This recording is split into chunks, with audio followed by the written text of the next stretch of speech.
Salut tout le monde. Ce soir, nous glissons sur les parquets cirés des palais impériaux, là où l'air sent la cire d'abeille, les roses trop parfaites et le papier à lettres qui a vu passer plus de soupirs que de déclarations de guerre. Vous entendez presque le froissement d'une robe dans un couloir, puis rien, juste le silence poli des grandes maisons. Et soyons lucides 2 secondes, vous ne survivrez probablement pas à ça, pas à l'ennui majestueux, pas à la chaleur des salons fermés, pas au protocole qui vous tient droit même quand votre cerveau réclame une sieste. Avant de vous mettre à l'aise, prenez un instant pour aimer la vidéo et vous abonner, mais seulement si vous appréciez vraiment ce que je fais ici. Dites-moi aussi d'où vous écoutez et quelle heure il est chez vous, qu'on traverse la nuit ensemble. Maintenant, tamisez les lumières, allumez peut-être un ventilateur pour un léger bourdonnement de fond et commençons ensemble l'aventure de ce soir. Vous êtes dans un monde où les portes sont hautes, les rideaux épais, et où chaque pas résonne comme s'il avait été écrit sur une partition. Pourtant, au cœur de ce décor qui devrait impressionner n'importe quel être humain normalement constitué, l'impératrice Élisabeth, Sissi, semble déjà à distance.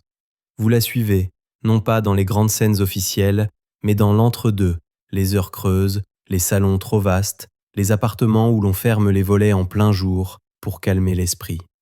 Les dernières années de sa vie ressemblent à un mouvement lent, presque obstiné, vers l'écart. Pas un scandale tonitruant, non. Plutôt une sorte de retrait feutré, comme si la soie, à force d'être portée, devenait une couverture. Vous la voyez choisir les pièces les moins bruyantes, s'éloigner des corridors où les courtisans attendent une apparition et préférer les moments où personne ne lui demande d'être un symbole. Les palais, eux, continuent leur travail, maintenir les choses en place. À Vienne, à Schönbrunn, à la Hofburg, à Gödöllő en Hongrie, les noms ont la même saveur, grandeur, histoire et un petit arrière-goût de poussière soigneusement dissimulé.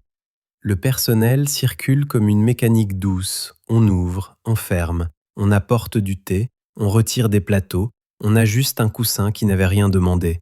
Et vous comprenez rapidement que dans ce monde, l'ennui n'est pas une absence d'activité, c'est une activité à part entière, une discipline silencieuse. Sissi, elle, se fabrique des habitudes qui ressemblent à des boucliers. Vous la suivez tôt le matin, quand les couloirs sont encore frais et que les fenêtres montrent un ciel pâle, pas tout à fait décidé à devenir bleu. Elle déteste l'immobilité, mais elle déteste aussi qu'on la regarde. Alors, elle invente des itinéraires, des horaires, des micro-rituels. Se lever avant la maison, marcher avant le bruit, respirer avant les obligations. Il y a, dans son exil intérieur, une contradiction que vous sentez à chaque pas. Elle vit entourée de luxe, mais elle cherche la simplicité. Elle possède des palais, mais elle semble n'habiter nulle part. Vous la voyez traverser une galerie pleine de portraits d'ancêtres impeccables, tous ces regards figés qui ne clignent jamais, avantage certain pour le budget maquillage. Et vous devinez que ces murs, censés protéger, peuvent aussi enfermer. Ce qui frappe, c'est la manière dont le décor devient une coquille. Les salons, avec leurs dorures, n'émettent plus la promesse d'une fête, ils font penser à une salle d'attente. Les grands miroirs reflètent un monde qui insiste pour être parfait, alors que derrière les rideaux, l'âme demande juste un peu d'air. Et vous, tranquillement, vous vous rendez compte que la grandeur peut être épuisante, surtout quand on vous la colle sur les épaules comme une cape obligatoire. Sissi s'est toujours sentie étrangère à l'idée d'être impératrice au sens strict. Représentation, cérémonie, sourire millimétré. Dans ces dernières années, vous la voyez choisir les moments où elle peut ne pas jouer. Parfois, ce sont des instants minuscules. Une chaise déplacée près d'une fenêtre, un livre posé à portée de main, un châle enroulé sans souci du protocole. Parfois, c'est plus radical. Refuser de paraître, ne pas se montrer, préférer être absente plutôt que décorative. Vous sentez aussi dans les couloirs les absences qui pèsent. Le monde impérial se souvient, même quand il ne parle pas. Dans un palais, un souvenir ne disparaît pas, il se range. Il devient un objet invisible, posé sur une étagère intérieure. Vous traversez une pièce trop bien rangée et vous comprenez que la vraie agitation n'est pas dans les pas du personnel, mais dans ce qui n'est pas dit. L'Empire tient debout, oui, mais il tient aussi avec des silences. Sissi, elle, a appris à se réfugier dans l'idée du mouvement, Même quand elle est encore là, dans un palais, son esprit a déjà mis son manteau. Vous la voyez regarder une carte, écouter une conversation sans vraiment y entrer, saisir un prétexte pour changer d'air. Le palais devient une escale, une halte, un endroit où l'on dort, et encore pas toujours très bien, avant de repartir. Mais pour l'instant, vous restez avec elle dans cette ambiance de velours et de respiration contrôlée. Vous l'observez dans ces moments de routine, presque domestiques, et c'est là que tout devient étrangement humain. Parce que la routine, au fond, c'est une façon de dire au monde « je continue », même quand le cœur a des angles, même quand les journées se ressemblent. Elle passe devant des fenêtres hautes, et dehors, les jardins ont leur propre rythme.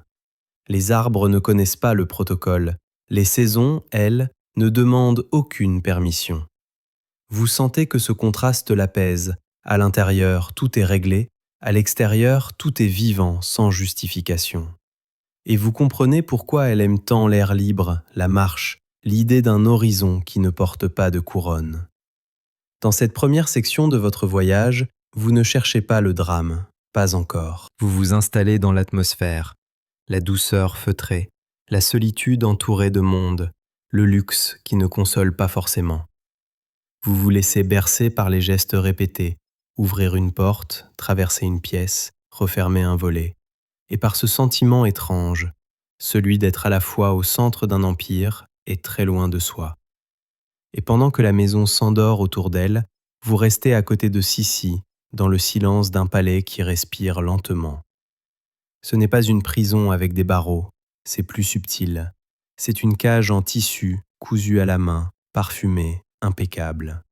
Et c'est justement pour ça qu'on ne la voit pas tout de suite. Vous la voyez déjà se détacher du palais comme on se détache d'un coussin trop brodé, avec une politesse parfaite, mais une envie très nette de respirer ailleurs.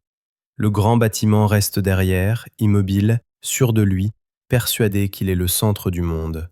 Sissi, elle, a cette manière de lui répondre sans parler. Elle prend une valise, pas trop lourde, et elle s'en va. Pas en claquant les portes, ce serait vulgaire. Elle s'en va en les refermant doucement, ce qui est presque plus provoquant. Le voyage devient une habitude, un réflexe, un petit sortilège contre ce qui colle à la peau, les regards, les attentes, les souvenirs qui vous suivent jusqu'à la chambre, même quand vous avez payé la nuit au prix fort. Vous vous retrouvez sur un quai, l'air piquant, les rails qui brillent comme des lignes d'encre.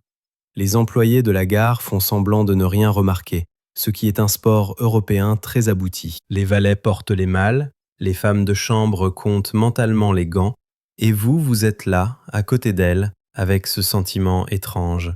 L'impératrice voyage comme une fugitive élégante. Dans le train, le monde se met à défiler en douceur. Le rythme est parfait pour une conscience fatiguée. Tac, tac, tac, tac. Comme si la mécanique vous berçait volontairement. Vous comprenez vite pourquoi elle aime ça. Dans un wagon, vous n'êtes pas censé tenir un rôle. Vous êtes un corps assis, un regard dans la vitre, une silhouette que le paysage ignore. Le décor extérieur n'a aucune obligation d'applaudir, et pour Sissi, c'est une forme de paix. Elle s'installe près de la fenêtre, souvent, pas pour admirer, pas seulement, pour sentir qu'il y a une direction, un ailleurs. Elle se couvre un peu, châle, voile, chapeau, l'art de se rendre présente tout en disparaissant. Vous voyez les autres voyageurs, un homme qui lit son journal à la façon de ceux qui veulent être tranquilles, une famille qui parle bas, une dame qui ajuste ses broches. Et vous pensez, si personne ne reconnaît l'impératrice, tant mieux. Si quelqu'un la reconnaît, il fera semblant. Dans ce siècle-là, on sait regarder sans montrer qu'on regarde. Une politesse utile finalement. Les hôtels sont des mondes entiers, mais des mondes où personne ne vous connaît vraiment. Les couloirs sentent le savon, la cire, parfois le charbon. Les chambres ont ce mélange de confort et d'impersonnel. Tout est doux, mais tout est interchangeable. Et c'est précisément ce qui l'apaise. Dans un palais, chaque fauteuil a une histoire, chaque tapis a une mémoire. Dans un hôtel, le tapis a surtout des ambitions modestes, être piétiné et rester digne. Vous la suivez dans ses arrivées discrètes, où l'on se présente sous un nom arrangé, où l'on demande une suite à l'étage convenable, où l'on négocie surtout le droit d'être laissé tranquille. Elle veut la fenêtre, elle veut l'air, et elle veut qu'on ne frappe pas trop. Elle parle peu, mais chaque demande est nette. Les employés comprennent. Ils comprennent parce qu'ils ont vu passer des gens fatigués avant elle, et parce que la fatigue, elle, n'a pas besoin de titre. Le voyage, pourtant, n'est pas une fuite qui guérit, c'est une fuite qui repose, nuance importante. Vous sentez que, même quand la ville change, quelque chose reste accroché. Il y a des souvenirs qui prennent le train sans billet, des pensées qui s'installent sur la banquette d'en face et qui vous regardent comme si elles avaient payé la place. Sissi marche beaucoup. Elle marche comme si ses pas pouvaient lisser l'intérieur. Vous la suivez sur des promenades le long d'un lac, dans une allée ombragée, sur une corniche où l'air a ce goût salé qui nettoie les idées. Parfois, vous êtes sur une route de montagne. La pente vous rappelle que le corps existe, que la respiration a un rythme, que la vie se compte en inspiration et expiration, pas seulement en cérémonie. Elle aime la fatigue honnête des muscles. C'est un effort qui ne ment pas. Et vous commencez à comprendre.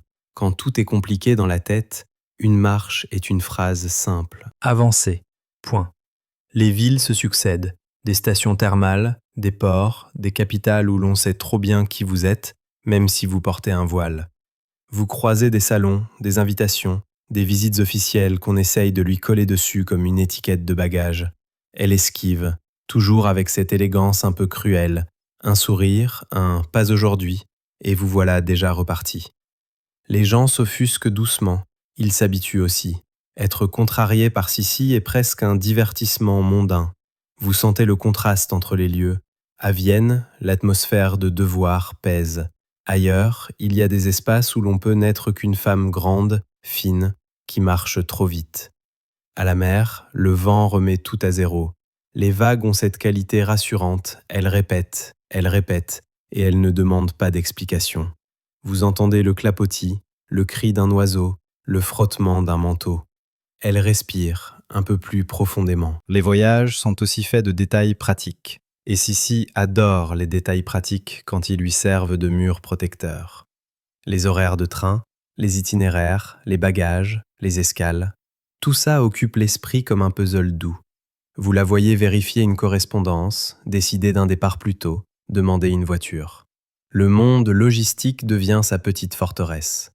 À défaut de contrôler l'empire, elle contrôle l'heure du prochain départ. Et puis il y a les rencontres, même rares. Une silhouette sur une promenade qui s'incline un peu trop. Un inconnu qui fait mine de ne pas la reconnaître, mais ralentit juste assez pour la regarder. Un journaliste qui espère une phrase. Elle n'aime pas ça.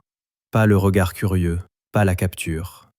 Vous sentez que le voyage est aussi une guerre contre la fixation. Si on vous fixe, on vous fige. Et elle refuse d'être un portrait vivant. Dans les soirées d'hôtel, les lampes diffusent une lumière dorée, presque indulgente.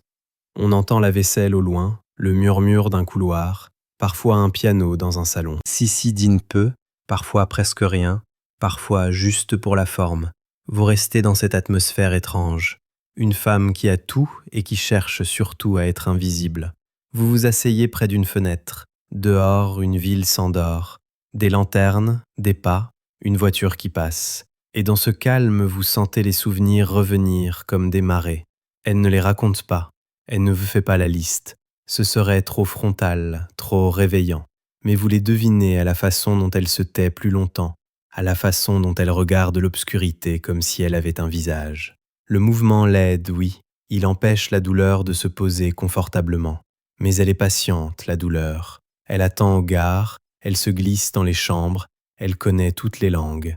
Alors, le lendemain, vous repartez, toujours. Vous avez cette impression d'être dans une chanson très lente. Couplet train, refrain promenade, petite pause hôtel, et on recommence. Et c'est apaisant, d'une certaine manière, parce que le voyage, même quand il est triste, a une structure. Il donne un cadre. Il dit « Aujourd'hui, on va là ». Et quand on ne sait plus très bien où on en est intérieurement, un « là » suffit. À la fin de cette section, vous êtes encore sur la route avec elle. Vous sentez le poids léger des valises, la fatigue douce des jambes, le bruit régulier des rails. Les palais sont derrière, mais pas loin dans la mémoire.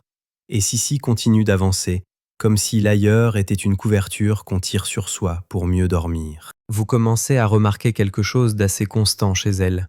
Quand le monde devient trop flou, elle se raccroche au corps. Pas par coquetterie, ce serait trop simple, mais par besoin d'ancrage. Le corps, au moins, répond à des règles claires. Il se fatigue, il récupère, il réclame de l'air, de l'eau, du mouvement. Et dans ces dernières années, Sissi s'y accroche comme à une rambarde discrète le long d'un escalier trop raide. Les journées commencent tôt, toujours trop tôt pour les autres. Vous la suivez avant que la maison ne s'éveille vraiment, avant que les couloirs n'osent faire du bruit. Il y a une fraîcheur presque religieuse dans l'air. Les fenêtres sont encore fermées, les rideaux tirés, et le silence a cette densité particulière qui n'existe qu'à l'aube. Vous la voyez s'étirer, respirer profondément, comme si chaque inspiration devait remettre les choses en ordre à l'intérieur. Son rapport au corps est méthodique, presque militaire, mais sans brutalité. Ce n'est pas la punition, c'est la maîtrise. Elle marche, longtemps, tous les jours si possible, des heures parfois. Vous sentez le rythme s'installer, pas après pas, souffle après souffle. La marche devient une phrase répétée, jusqu'à ce qu'elle perde son sens et devienne simplement un son rassurant. Avancez, avancez encore. Les pensées se rangent en file indienne, moins bruyantes. Elle a toujours été attentive à son apparence, mais ici, ce n'est pas une question de miroir, c'est une question de contrôle dans un monde qui lui échappe. Le poids, la posture, la discipline, autant de petites victoires quotidiennes. Vous la voyez refuser certains plats, accepter d'autres, manger lentement, presque distraitement. Ce n'est pas un plaisir, c'est une stratégie. Le corps est un territoire qu'elle peut encore gouverner sans demander l'avis du Parlement, de la presse ou de l'histoire. Il y a aussi les exercices, discrets mais constants. Étirements, mouvements répétés, parfois presque acrobatiques pour une femme de son rang et de son époque. Vous êtes un peu surpris. Dans votre esprit moderne, vous vous attendiez à des salons, pas à une sorte de routine sportive avant l'heure. Mais elle est sérieuse. Elle connaît chaque muscle comme on connaît une vieille carte, par habitude, par usage, par nécessité. Les miroirs, eux, sont ambigus. Vous la voyez parfois les éviter, parfois s'y arrêter longuement. Pas pour s'admirer, mais pour vérifier. Comme on vérifie un instrument avant de partir en voyage, le reflet doit être conforme, droit, calme. Vous sentez que ce face-à-face est exigeant. Le miroir ne ment pas, mais il ne console pas non plus. Il montre ce qui est là, point final. Dans les moments de repos, si on peut appeler ça du repos, elle s'allonge parfois, mais rarement longtemps.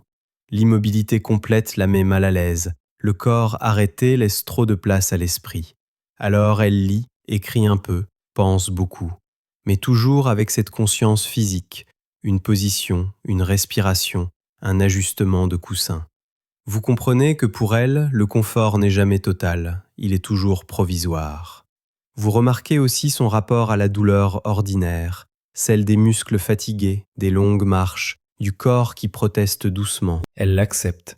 Elle la préfère même à certaines douleurs plus diffuses, plus insaisissables. Une jambe lourde est une information claire, une tristesse sans forme l'est beaucoup moins. Alors elle choisit, consciemment ou non, ce qu'elle peut comprendre. Les médecins passent parfois, ils proposent, conseillent, observent. Vous sentez une distance. Elle écoute, mais elle ne s'abandonne pas vraiment à leur diagnostic. À cette époque, la médecine parle beaucoup, rassure parfois, inquiète souvent. Elle fait surtout confiance à ce qu'elle ressent dans son propre corps. Vous la voyez hocher la tête poliment, puis reprendre ses habitudes, comme si rien n'avait été dit. La cour aime les avis extérieurs. Sissi préfère l'expérience directe. Il y a une précision presque obsessionnelle dans certaines de ses routines. Les horaires, les durées, les répétitions. Cela pourrait sembler excessif, mais vous sentez que c'est ce qui maintient l'équilibre. Quand le monde extérieur est imprévisible, la régularité devient une forme de refuge. Et puis, soyons honnêtes, il y a quelque chose de très humain là-dedans. Beaucoup de gens se construisent des rituels pour survivre à des journées trop grandes pour eux. Vous la voyez aussi lutter contre le temps.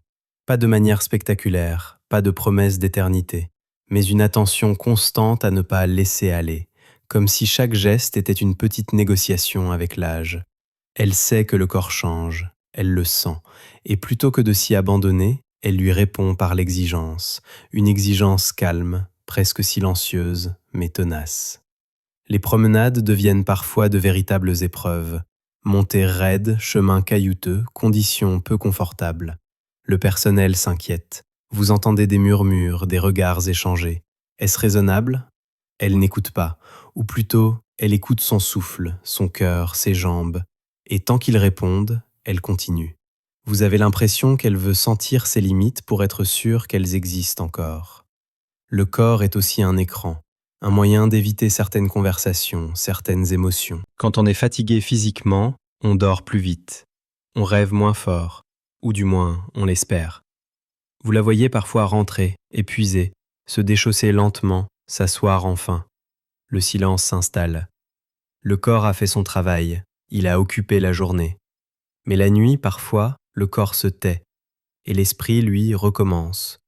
Vous sentez ces moments-là, même si elle n'en parle pas. Une respiration moins régulière, un regard fixe dans l'obscurité. Elle se relève parfois, marche encore un peu, comme si le mouvement pouvait recoudre ce qui s'est défait. Vous restez là, discret, à ses côtés, dans cette lutte silencieuse et sans témoin. Ce qui frappe finalement, ce n'est pas la discipline en elle-même, c'est ce qu'elle révèle. Une femme qui, privée de beaucoup de choix intérieurs, s'accroche à ce qu'elle peut encore décider. Combien de pas aujourd'hui? Combien de temps? Quand s'arrêter? Quand repartir? Ce sont de petites décisions, mais elles ont un poids énorme quand le reste vous échappe. À la fin de cette section, vous marchez encore avec elle. Vos jambes sont un peu lourdes, votre respiration plus lente, et c'est voulu. Le corps, comme le récit, trouve son rythme. Vous sentez que cette discipline n'est ni vanité ni folie. C'est une tentative de rester debout dans un monde qui vacille doucement. Et dans ce mouvement régulier, presque hypnotique, quelque chose s'apaise. Vous rentrez de marche avec elle, les mollets un peu engourdis, l'esprit vaguement rincé, et vous croyez pendant 10 minutes que vous avez trouvé la recette universelle du calme. Avancez, respirez, ne parlez à personne. Et puis évidemment, la réalité impériale revient frapper doucement à la porte. Pas une grande claque dramatique, non. Plutôt un petit toc-toc poli, celui des obligations qui ne s'excusent jamais d'exister. La famille, la cour, les liens qu'on vous présente comme un foyer, mais qui ressemblent parfois à un service en porcelaine, magnifique, fragile et dangereux si on le manipule sans gants. Vous sentez la différence dès que vous approchez d'une pièce habitée par les autres. L'air change, il y a une odeur de fleurs fraîchement remplacées, de papier, de tissu, et ce parfum discret du devoir. Les domestiques circulent plus vite, les regards se recalent, les voix deviennent un demi-ton plus net. Dans un palais, l'intimité n'est pas une pièce, c'est une rareté. Et au centre de tout cela, il y a François-Joseph, l'empereur, le mari. L'homme qui, lui, est resté là, fidèle à son trône comme à un horaire de bureau éternel. Vous le voyez dans une lumière qui ne flatte pas un héros romantique, pas un monstre non plus, plutôt une présence stable, presque obstinée, faite de routines, de dossiers, d'uniformes et de décisions à prendre avant le déjeuner. Quand Sissi est là, quand elle accepte d'être là, la rencontre ressemble souvent à un échange entre deux façons de survivre. Lui se tient droit, il parle de l'Empire, des audiences, des détails administratifs. Elle répond avec cette politesse distante, comme si chaque phrase devait traverser une épaisseur de verre.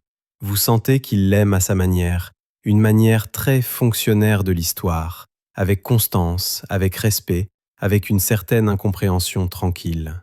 Parfois, il veut la retenir, il propose, il insiste doucement, il tente un rester un peu, et elle, sans faire de scène, trouve une sortie. Une promenade prévue, un voyage nécessaire, une fatigue, un besoin d'air. Le plus étrange, c'est que tout cela peut se dérouler sur le ton le plus calme du monde. C'est ce qui donne ce goût de porcelaine. Aucun éclat, mais une tension qui vibre sous la surface. Vous assistez à des moments où il y a presque de la tendresse. Une question simple. Vous avez bien dormi? Une remarque sur le temps. Un souvenir partagé. Et pendant quelques secondes, Vous voyez ce que ça aurait pu être, un couple, un vrai, assis dans une pièce pas trop grande, avec des petites habitudes et des rires discrets. Puis le protocole revient, comme un rideau qu'on tire. On redevient empereur et impératrice, même si on n'en a pas envie. Les enfants, eux, ne sont pas des enfants au sens doux du terme. Dans cette famille-là, on grandit entouré de titres, de leçons, de regards, de règles. Vous sentez qu'avec Sissi, la maternité a toujours été compliquée. Beaucoup d'amour, oui, mais aussi une sensation d'être dépossédé, surveillé, cadré. Le palais n'aime pas les émotions incontrôlées, et encore moins quand elles viennent d'une impératrice. Vous percevez la présence des absences, encore. Certaines conversations s'arrêtent avant d'arriver au bout, comme si le sujet était une marche interdite. Sissi écoute, puis se tait, puis détourne légèrement les yeux. Ce genre de geste minuscule qui dit tout. Je ne veux pas y aller. Vous comprenez qu'il y a des souvenirs que même les dorures n'arrivent pas à recouvrir. Et puis il y a la cour, ce public permanent, ces gens qui ont le talent rare de transformer un simple thé en événement politique. Vous entrez dans un salon où chaque personne semble avoir été placée comme un meuble. Ici le conseiller, là la dame d'honneur, plus loin le regard curieux, derrière le sourire l'information à transmettre. Tout est doux en apparence, tout est calculé en dessous. Sissi n'a jamais été vraiment à l'aise avec ce théâtre, et dans ces dernières années, elle le supporte de moins en moins. Vous la voyez s'asseoir, écouter des phrases longues et prudentes, répondre par des mots courts. On lui demande une présence. Elle offre une silhouette. C'est déjà beaucoup. Les conversations ressemblent parfois à des assiettes décoratives. On ne s'en sert pas, mais on les expose. On parle du temps, des voyages, d'une lecture, d'une cure, d'une promenade. On ne parle pas de ce qui fait mal. On ne parle pas de ce qui dérange. On parle de ce qui tient debout. Et c'est fascinant, presque comique à force. Des adultes intelligents capables de contourner un sujet comme on contourne une flaque, en faisant semblant qu'elle n'existe pas. Sissi, elle, a ce sarcasme doux, parfois très discret, un regard un peu plus long, une réponse légèrement trop littérale, une phrase qui semble innocente et qui en réalité laisse une petite épingle sur la table. Pas de quoi faire saigner, non. Juste de quoi rappeler qu'elle voit très bien le jeu et qu'elle n'a pas toujours envie d'y jouer. Vous sentez aussi l'attachement paradoxal, parce que malgré tout, malgré la distance, malgré les départs, il y a une corde invisible qui la relie à ces gens. François-Joseph surtout. Une fidélité triste peut-être, mais solide. Vous voyez qu'il s'inquiète, qu'il voudrait la protéger, qu'il ne sait pas comment. Il a l'habitude de régler des crises avec des décrets. Or, on ne peut pas décréter la paix intérieure de quelqu'un. Il y a des moments où elle apparaît et où toute la pièce se réorganise autour d'elle. Les voix baissent, les mouvements se synchronisent, comme si un aimant venait d'entrer. Et elle le sent, évidemment. Elle le sent sur sa peau. Elle sait qu'elle est observée, même quand personne ne regarde directement. Vous avez envie de lui dire « Vous pouvez vous asseoir sans sauver l'Empire, c'est permis ». Mais l'Empire n'a jamais signé ce document. Elle cherche parfois un vrai échange, un petit coin humain. Ça peut être avec une personne de confiance, une dame d'honneur, quelqu'un qui ne lui demande pas d'être parfaite. Vous la voyez se détendre d'un millimètre. C'est peu, mais c'est énorme dans ce monde. Elle parle alors d'un paysage, d'un livre, d'un détail. Et pendant quelques instants, elle n'est plus un symbole. Elle est une femme qui raconte ce qu'elle a vu. Mais dès qu'on revient à la famille officielle, les phrases redeviennent prudentes. Avec ses proches, les émotions ont des gants. On s'aime, oui, mais on s'aime en se tenant correctement. On s'inquiète, mais on s'inquiète en utilisant des formules. On souffre, mais on souffre en silence, parce que le silence est une tradition.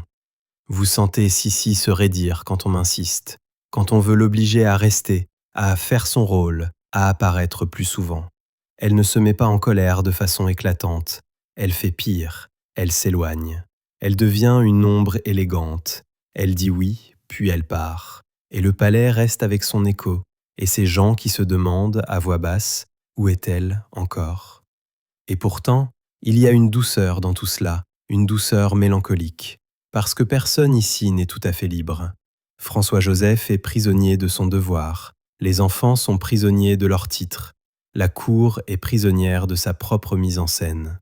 Sissi, elle, tente d'ouvrir une fenêtre, même si l'air qui entre est froid. À la fin, quand les salons se vident, quand les pas se font rares, vous la suivez dans un couloir plus sombre, loin des regards.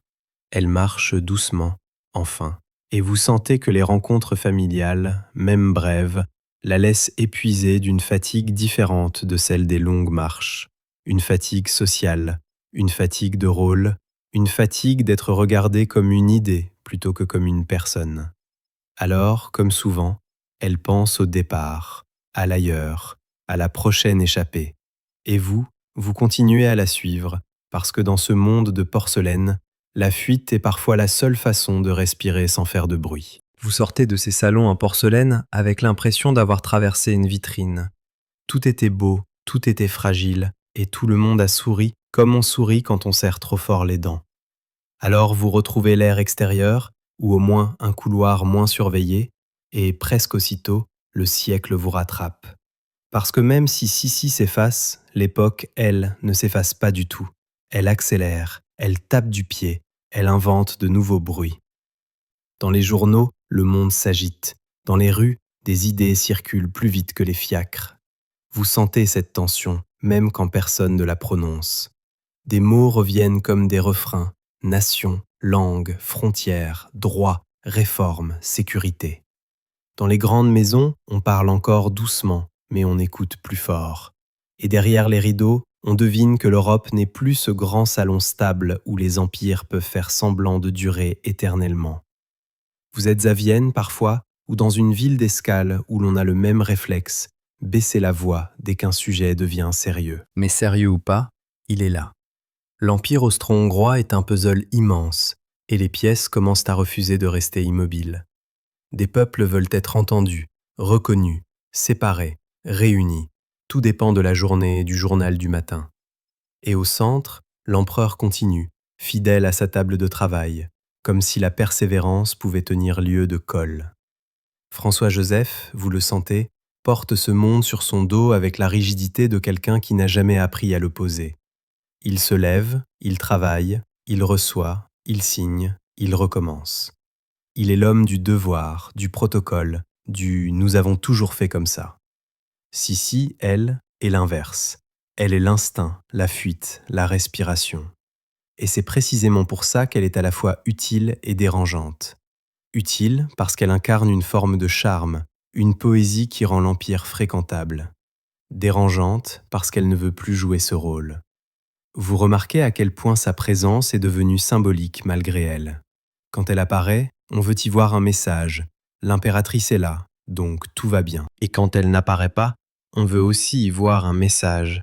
L'impératrice n'est pas là, donc quelque chose ne va pas. C'est épuisant, cette manière dont chaque geste devient interprété. Même un simple voyage devient un communiqué officieux. La presse adore ça. Vous le sentez sans même lire. L'attention qu'on lui porte, les rumeurs, les spéculations, les petites phrases qu'on lui attribue, parfois inventées avec amour. Les journaux sont devenus des personnages à part entière. Ils racontent, ils commentent, ils dramatisent en gardant l'air sérieux. Dans les hôtels où elle passe incognito, il suffit d'un employé bavard, d'un client observateur, et voilà que l'information se met à courir comme un enfant surexcité dans un couloir trop long. Vous comprenez pourquoi elle déteste être photographiée, pourquoi elle se voile, pourquoi elle se cache derrière des pseudonymes. Ce n'est pas seulement la coquetterie ou la fatigue, c'est une lutte contre la capture. Le monde moderne veut des images, des preuves, des visages. Il veut l'impératrice comme il veut une affiche. Claire, reproductible, vendable. Sissi, elle, préfère être un souvenir flou, une silhouette, une rumeur qui marche vite. Et pendant ce temps, la politique se durcit en arrière-plan, comme un ciel qui se couvre lentement. Les attentats, les violences politiques, les tentatives contre des figures publiques ne sont plus des histoires rares et lointaines, elles deviennent une menace du quotidien. Les gens importants doivent être protégés, les itinéraires doivent être surveillés, les déplacements doivent être pensés. On voudrait lui imposer plus de précautions. Elle, souvent, veut moins d'entraves. Vous sentez ce bras de fer silencieux, sécurité contre liberté, prudence contre respiration. Le protocole, lui, continue sa comédie. Il exige des présences, des visites, des gestes. Il veut des inaugurations, des apparitions, des mains serrées. Mais Sissi est de moins en moins là pour ça. Et paradoxalement, plus elle se retire, plus elle devient une figure mythique. L'impératrice qui s'échappe, l'impératrice qui refuse, l'impératrice qui marche. On la transforme en légende vivante pendant qu'elle essaie juste d'avoir une journée tranquille. Vous traversez parfois des villes où l'on sent la nervosité dans les détails, des soldats plus visibles, des contrôles, des regards qui s'attardent. Rien de spectaculaire, rien qui doive vous réveiller d'un coup, juste une tension continue, comme un bourdonnement au fond de l'air. Et ce bourdonnement, dans un récit du soir, a presque quelque chose d'hypnotique. Il vous rappelle que le monde ne dort jamais complètement, même quand vous essayez. Sissi, dans cet environnement, devient encore plus étrangère. Elle n'a pas le goût des meetings, des discours, des débats. Elle a le goût de l'horizon. Pourtant, son existence est politique, qu'elle le veuille ou non. Son nom est une bannière, son visage une promesse. Et elle n'a plus l'énergie de porter ça. Vous observez aussi l'écart entre les gens qui l'admirent et la réalité de sa fatigue. Certains la voient comme une icône romantique, une figure presque féerique. Ils veulent croire qu'elle flotte au-dessus du monde, libre, belle, insaisissable. Vous la voyez de près, dans les couloirs d'hôtels, dans les voitures, dans les soirées silencieuses. Vous la voyez humaine, lassée, tendue, parfois ironique, parfois absente. Elle ne flotte pas, elle avance, et c'est différent. Il y a aussi la Hongrie, qui reste un point particulier dans son histoire, une relation plus émotionnelle, plus personnelle. Vous sentez que là-bas, elle a pu jouer un rôle plus choisi, plus vivant, moins étouffant. Mais même ces attaches deviennent compliquées avec le temps. Le siècle n'offre pas de refuge stable. Tout se transforme, et même les lieux aimés ne peuvent pas tout réparer. Dans la cour, certains s'inquiètent, d'autres critiquent. Certains s'agacent qu'elle déserte, d'autres, plus subtils, comprennent qu'elle est devenue une sorte de baromètre. Quand Sissi s'éloigne, c'est que l'air est lourd. Et l'air est lourd, souvent.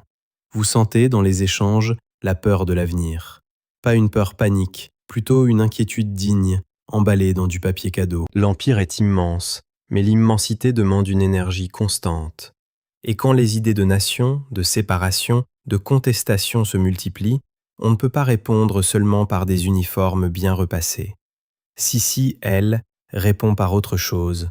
Elle disparaît. Elle refuse d'être utilisée comme pansement sur un siècle nerveux. Elle choisit l'incognito, les promenades, les voyages. Et vous la suivez, en sentant que cette fuite n'est pas seulement personnelle. Elle ressemble aussi à un refus silencieux d'être la mascotte d'un monde qui change trop vite. À la fin de cette section, vous avez l'impression d'entendre l'époque respirer derrière vous. Une respiration plus rapide que celle des palais. Une respiration de machines, de journaux, de foules, de trains. Sissi marche encore, toujours, comme pour rester en dehors de ce souffle. Mais le souffle la rejoint, inévitablement, à chaque quai, à chaque ville, à chaque nouvelle rumeur. Et vous comprenez doucement, même l'incognito a ses limites, quand le siècle entier a décidé de regarder. Vous avez maintenant l'impression d'être devenu un accessoire de voyage. Pas un accessoire luxueux, non. Plutôt un petit objet discret qu'on glisse dans une poche, un mouchoir, une clé, une habitude. Et justement, l'habitude de Sissi dans ces années-là, c'est de disparaître. Pas de façon théâtrale, pas avec un rideau qui tombe. Elle disparaît comme une silhouette qui choisit l'ombre au bord d'une lampe. Tout commence par des détails. Le chapeau est un peu plus large, le voile un peu plus bas, les lunettes parfois comme une concession au monde moderne. Très bien, vous voulez des visages? Voilà un visage, mais vous n'aurez pas le mien. Elle adopte des noms d'emprunt. Elle préfère les hôtels où l'on sait tenir sa langue. Elle voyage avec un cercle réduit, des personnes de confiance, celles qui comprennent qu'on ne fait pas une entrée quand on cherche la paix. Vous la suivez dans ses stratégies minutieuses, presque artisanales.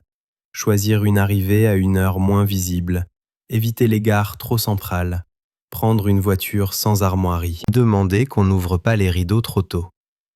Ce sont des gestes simples, mais dans son monde, ils ont la saveur d'une révolte.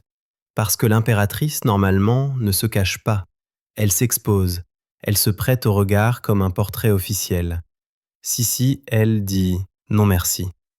Vous sentez que ce refus est aussi un besoin vital. Se cacher, c'est redevenir un peu propriétaire de soi. C'est choisir quand on existe pour les autres. Elle ne veut plus être arrêtée dans un cadre, comme une photographie. Et c'est intéressant, presque ironique, que ce soit précisément l'époque où la photographie, les journaux illustrés, les cartes postales rendent la célébrité plus mécanique. Le monde veut des images, des preuves, des instants figés. Elle veut le contraire, le mouvement, l'angle fuyant, le souvenir incertain. Dans la rue, vous observez les gens. Certains la reconnaissent peut-être, mais beaucoup ne veulent pas avoir raison. Reconnaître l'impératrice, c'est entrer dans une histoire, une responsabilité, une scène, et tout le monde n'a pas envie de jouer. Alors il regarde sans voir, il passe, il continue. C'est une forme de pacte tacite. Je vous laisse tranquille, vous me laissez tranquille. Et c'est presque tendre quand on y pense. Sissi aime les promenades anonymes, pas seulement parce qu'elles sont belles, parce qu'elles ne demandent rien. Elle peut marcher à son rythme, s'arrêter sans qu'on arrange la foule, repartir sans qu'on applaudisse.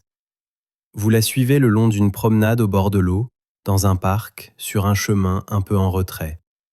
Elle se tient droite, mais pas dans la posture officielle, plus naturellement. Vous voyez sa nuque, son profil, le tissu qui bouge au vent.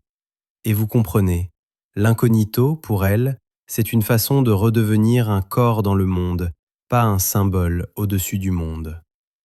Il y a un refus très clair des photographies. Elle sait ce que l'image fait, elle vole du temps. Elle transforme une femme en objet de collection, en sujet de commentaires, en produit. Elle a déjà été regardée toute sa vie. Elle veut maintenant choisir le flou. Elle veut que les gens se souviennent d'une impression, pas d'un détail précis. C'est aussi une manière de garder le contrôle sur la façon dont elle vieillit. Si personne ne voit, personne ne juge. Astuce simple, presque moderne, que beaucoup rêveraient d'appliquer sans avoir à porter un voile. Vous voyez comment cela affecte son entourage ? Les personnes proches doivent être vigilantes. Elles doivent surveiller les lieux sans avoir l'air de surveiller. Elles doivent répondre aux questions sans répondre. Elles deviennent des gardiens de silence, une profession sous-estimée. Parfois, cela les épuise. Parfois, cela les amuse. Mais tous comprennent, la tranquillité de Sissi est fragile et elle tient à ses précautions. Et puis il y a le paradoxe. Plus elle se cache, plus elle fascine. L'impératrice invisible devient une histoire. Les gens parlent d'elle comme on parle d'une apparition rare. On la cherche du regard dans les villes thermales, dans les hôtels de luxe, sur les promenades au bord des lacs. On raconte qu'elle est passée ici, qu'elle a marché là, qu'elle a dit ceci. La légende se nourrit du manque. Et Sissi, qui cherche la paix, se retrouve entourée d'un halo encore plus dense. Vous sentez aussi que la menace dans l'air, celle dont on ne veut pas trop parler, rend l'incognito encore plus compliqué. Les temps sont nerveux, les figures publiques sont des cibles. Les autorités voudraient plus de protection, plus de barrières, plus de gardes visibles. Mais des gardes visibles, c'est l'opposé de ce qu'elle veut. C'est une pancarte, c'est une flèche lumineuse. Regardez, c'est elle. Alors elle préfère souvent le risque discret à la sécurité bruyante. Et vous êtes là à marcher avec elle, en vous disant que le calme parfois coûte cher. Les journées incognito ont un rythme particulier, presque hypnotique. On se lève, on vérifie, on sort, on marche, on évite, on rentre. La ville devient un décor qu'on traverse sans s'y accrocher. Vous observez des vitrines, des marchés, des passants. Rien de spectaculaire. Et justement, c'est ça qui est précieux, la normalité, l'anonymat. La possibilité de regarder le monde sans que le monde vous pointe du doigt. Le soir, dans une chambre d'hôtel, les rituels reviennent. Fermer les rideaux. Parfois demander qu'on n'entre pas. Écrire quelques lignes, lire, se taire. Vous sentez que l'incognito n'est pas seulement extérieur, c'est aussi intérieur. Elle se cache de ses propres pensées, elle se met un voile mental, elle essaye de ne pas trop regarder certains souvenirs en face. Le mouvement aide, toujours, mais le silence, lui, peut être un piège. Alors elle remplit le silence de gestes. Vous la voyez parfois s'attarder devant une fenêtre, mais en retrait pour ne pas être vue. Elle regarde une rue, une place, un bout de lac. Elle observe sans participer. C'est une position étrange, être là et pas là, exister à moitié. Et pourtant, ça la soulage, parce que le demi-existence, dans son monde, est parfois plus reposante que l'existence complète. Vous commencez à sentir que cette stratégie, se cacher, voyager, refuser les images, est devenue sa manière d'habiter la fin du siècle. Elle n'a pas de révolution à mener, pas de discours à prononcer. Son geste politique, presque, c'est l'effacement. Un effacement élégant, obstiné, qui dit « Je ne suis pas votre objet ». Et c'est assez puissant, même si elle ne le formule jamais. Mais l'incognito a une limite, le hasard. Vous pouvez tout contrôler, sauf l'imprévu. Un regard trop curieux, une rue trop étroite, une rencontre. Un moment où vous pensez être tranquille et où le monde, soudain, vous retrouve. Et c'est là que le récit se resserre. Vous sentez que le mouvement qui berçait jusque-là commence à prendre une direction plus précise. Le prochain lieu n'est plus un simple ailleurs. Il devient un point sur une carte, un arrêt qui aura un poids immense, même si, sur le moment, il n'a l'air de rien. Vous respirez lentement, vous marchez encore, et vous suivez Sissi vers cette journée qui, pour elle, devait être ordinaire, une promenade, un bateau, un peu d'air, et qui, pour l'histoire, va devenir une ligne nette, une ligne qu'elle avait passé sa vie à éviter. Vous arrivez à Genève comme on arrive dans une respiration plus fraîche. Rien de tapageur.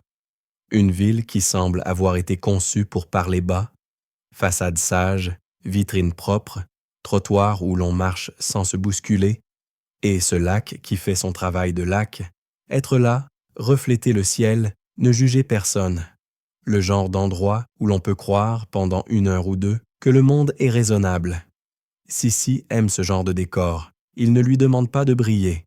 Il lui propose seulement de marcher. Et vous sentez sa vigilance habituelle, mais adoucie. Un voile, une tenue discrète, une présence réduite à l'essentiel.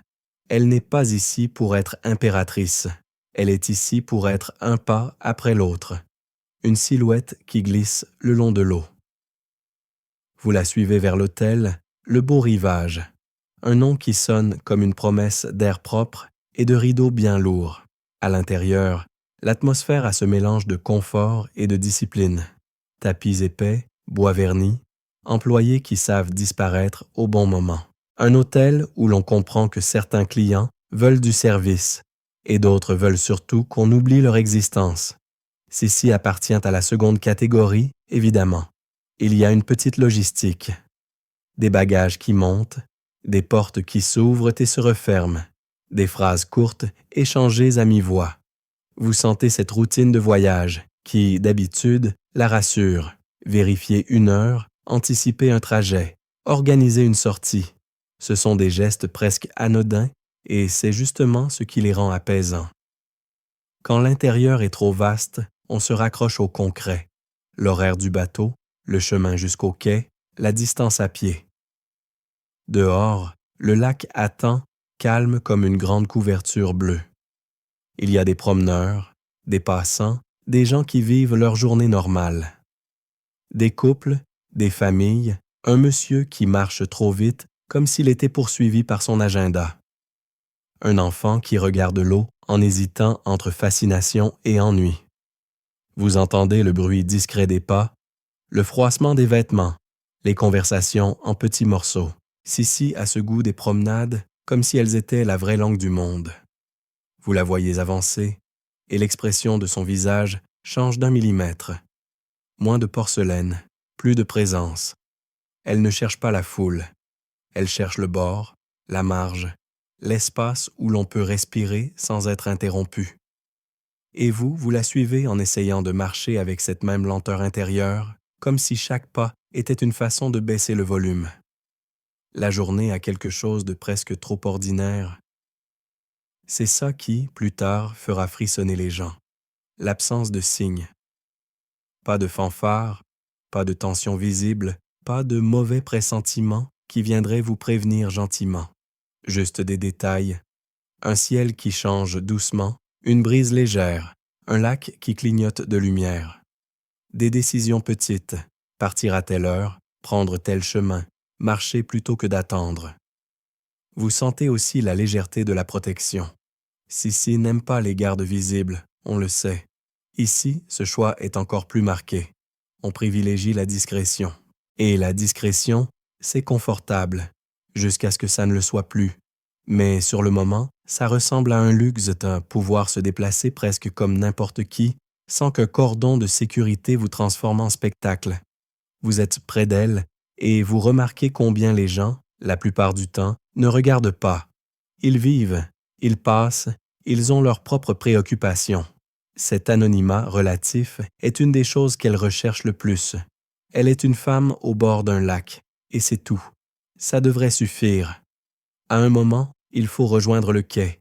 Il y a un bateau à prendre, une traversée prévue, un petit programme simple. Vous la voyez ajuster son voile, vérifier l'heure. Une décision se prend, on y va. Et voilà comment les grandes histoires basculent souvent. Pas avec un discours, mais avec une phrase intérieure très simple. Allons-y. Le chemin jusqu'au lac est court. Vous traversez des zones où le bruit est un peu plus présent. Roues sur la chaussée, voix, appels lointains. Rien d'agressif. Juste la vie. Sissi marche. Droite, à son rythme, accompagnée, mais sans le cortège lourd qui l'aurait signalé de loin. Vous sentez une sorte de tranquillité vigilante, comme un animal qui se promène sans se sentir menacé, tout en restant capable de réagir. Et puis, dans ce décor calme, l'imprévu se glisse. Pas comme une explosion, plutôt comme une erreur dans la page. Un homme qui se rapproche. Un mouvement un peu trop direct. Une présence qui n'a pas la même lenteur que les autres. Tout se passe vite, et pourtant votre perception, bizarrement, ralentit. Vous voyez le pas, l'angle, la distance. Vous sentez ce micro-instant où le cerveau essaie de comprendre avant même que les mots n'existent. Il y a un geste brusque, un contact, un choc plus dans le rythme que dans le bruit. Sissi vacille. Vous entendez des exclamations, des voix qui montent, des gens qui s'arrêtent. Au début, personne ne comprend vraiment, parce que l'esprit humain adore croire que tout va bien. Elle-même, un instant, semble presque surprise, comme si son corps venait de recevoir une information absurde. On pense à une bousculade, à une chute, à un incident banal. Parce que c'est plus rassurant. Vous la voyez se redresser, essayer de reprendre sa marche, comme si l'on pouvait continuer et effacer l'événement par la volonté. C'est une réaction très humaine. Ne pas faire de scène, ne pas s'arrêter, garder la dignité. Même là, même maintenant. Mais quelque chose ne suit pas. Son souffle change. La couleur de son visage aussi, subtilement. Elle devient plus lourde dans ses pas, comme si la gravité avait augmenté sans prévenir. Ses accompagnateurs s'inquiètent. On parle, on s'approche, on tente de comprendre. Et elle, avec cette obstination qui la caractérise, semble vouloir minimiser, comme si admettre la gravité de ce qui vient de se passer lui faisait perdre le contrôle. Le bateau n'est plus l'idée principale. L'hôtel redevient soudain le refuge. On fait demi-tour. Les pas se pressent, la scène autour s'agite, mais d'une agitation confuse, pas organisée. On appelle, on regarde, on suit. Les passants sentent qu'il se passe quelque chose d'important sans savoir quoi. Genève, la ville calme, devient un instant une chambre où l'air se déplace trop vite. Vous revenez vers l'hôtel, et là, les choses se clarifient avec une lenteur terrible. Pas de détails inutiles, pas d'images choquantes, seulement cette réalité simple que le corps, parfois, cède d'un coup, même quand l'esprit voudrait rester debout.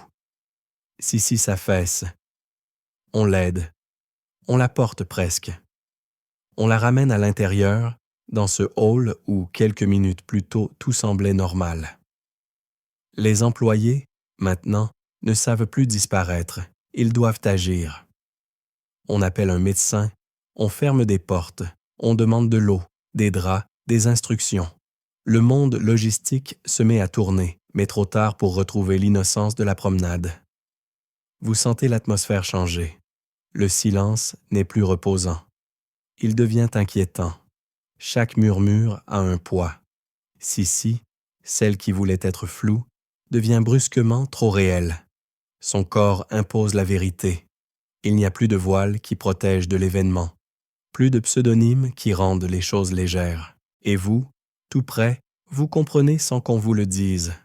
Le siècle nerveux, les précautions refusées, le hasard d'une rue. Tout vient de se rejoindre dans une seconde qui ne demandait l'avis de personne. La nouvelle, évidemment, ne reste pas dans l'hôtel.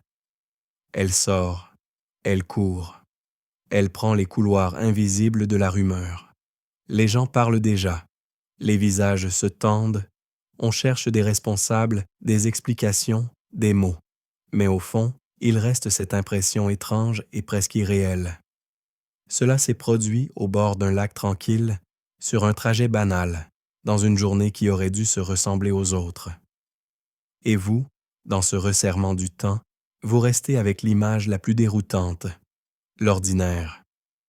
Une marche, une brise, un départ prévu, puis une rupture. Comme si l'histoire, parfois, choisissait ses moments les plus calmes pour poser sa main.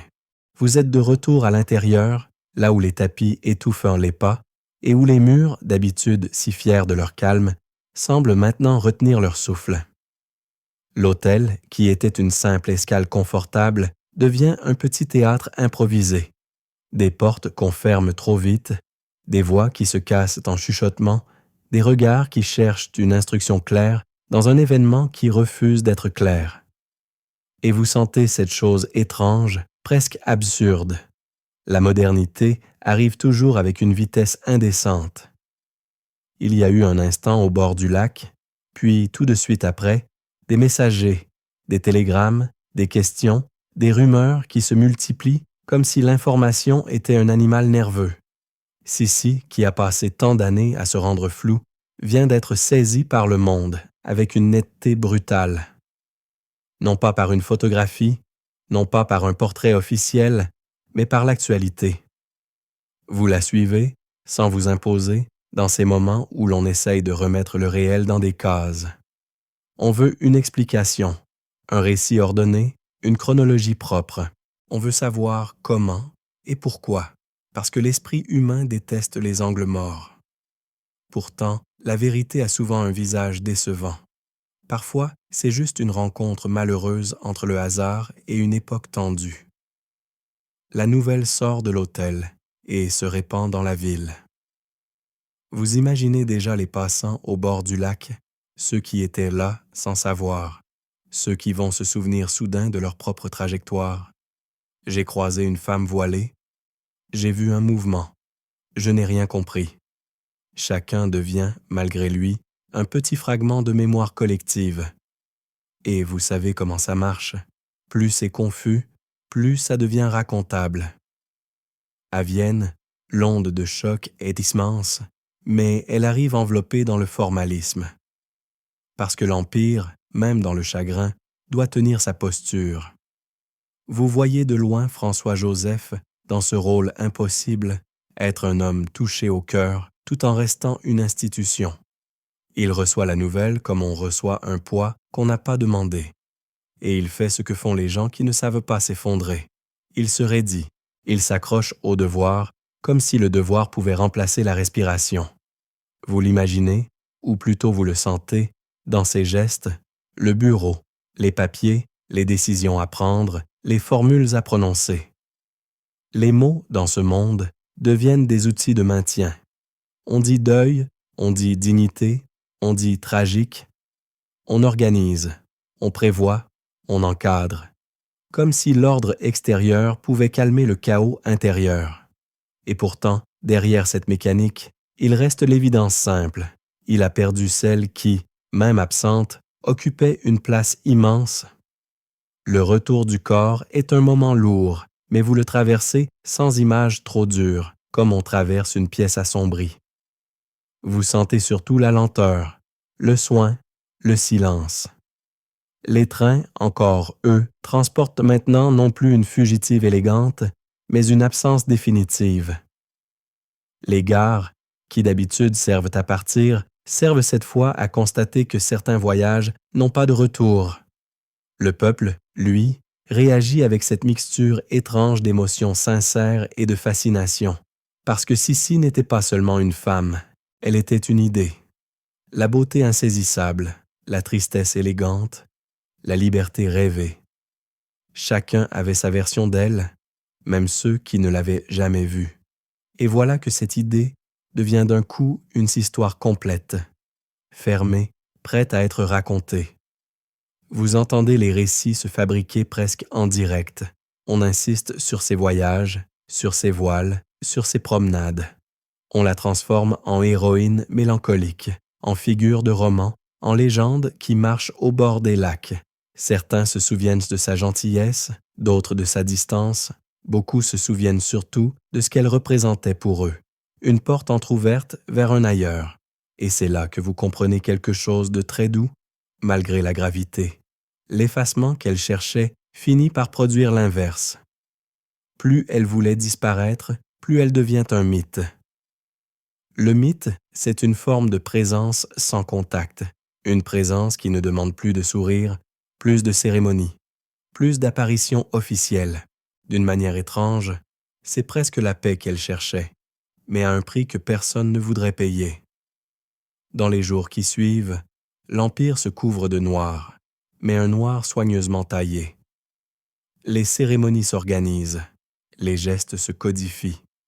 Vous sentez l'immense machine impériale faire ce qu'elle sait faire, donner une forme au chagrin, comme si l'on pouvait tenir le monde avec des rubans et des horaires. Vous traversez des couloirs où l'on parle bas, où l'on marche plus lentement. Même les murs semblent fatigués. Vous pensez aussi à cette contradiction qui a traversé toute sa vie. Sissi aimait la liberté, mais elle était née dans un monde de contraintes. Elle aimait la nature, mais elle vivait dans des palais. Elle aimait le mouvement, mais elle était une figure fixe dans l'imaginaire public. Dans ces dernières années, elle a tenté de résoudre tout cela par le voyage, par l'incognito, par la discipline du corps. Elle a essayé de faire de sa vie une suite de respiration. Et le siècle, nerveux, a fini par l'attraper au détour d'une promenade banale. Vous restez un instant avec l'image de Genève, le lac, l'air clair, cette impression que tout était encore possible. Et vous observez votre propre esprit faire ce qu'il fait toujours, chercher une morale, une leçon, une conclusion nette. Mais la vie n'offre pas toujours des conclusions nettes. Alors vous choisissez une autre voie, plus adaptée au sommeil.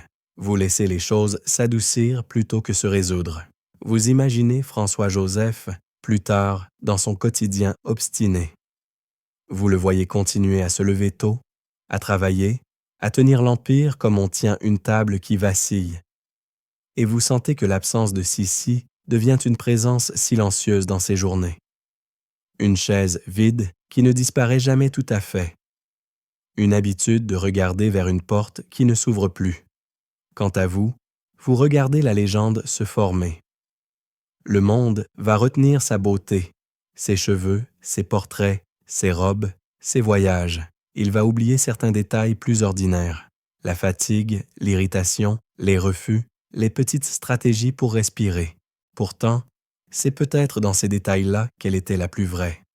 Une femme qui voulait simplement marcher plus vite que les attentes. Et maintenant, le rythme du récit ralentit. Les bruits s'éloignent. Les voix deviennent plus douces. Vous n'avez plus besoin de courir après la chronologie. L'histoire a posé sa dernière pierre. Il ne reste qu'à laisser retomber la poussière, à laisser l'image se dissoudre doucement comme un reflet sur l'eau quand le vent se calme. Vous restez encore un moment au bord du lac, mais cette fois dans votre imagination, là où rien ne presse. L'eau est lisse, presque immobile, et chaque petite vague ressemble à une respiration tranquille. Vous repensez à Sissi, non pas comme à un drame, mais comme à une silhouette qui cherche l'air, obstinément, jour après jour. Vous la voyez marcher, encore, mais sans effort, sans protocole, sans regard accroché à elle comme une épingle. Les villes deviennent des lumières lointaines, les palais des formes assoupies, et le siècle, avec ses journaux et ses tensions, baisse enfin le volume. Vous inspirez lentement, comme si vous suiviez son pas, et vous laissez les images se faire plus floues, plus douces. Un couloir silencieux, une fenêtre entr'ouverte, un châle qui bouge à peine. Tout ce qui était lourd devient léger, tout ce qui était précis devient vague, et c'est très bien ainsi. Il n'y a rien à résoudre ce soir. Il y a juste à sentir que l'histoire, même lorsqu'elle se termine tristement, peut se transformer en berceuse quand on l'écoute doucement. Alors vous laissez le lac devenir une couverture, le vent un murmure et la légende une lumière tamisée au fond de votre esprit.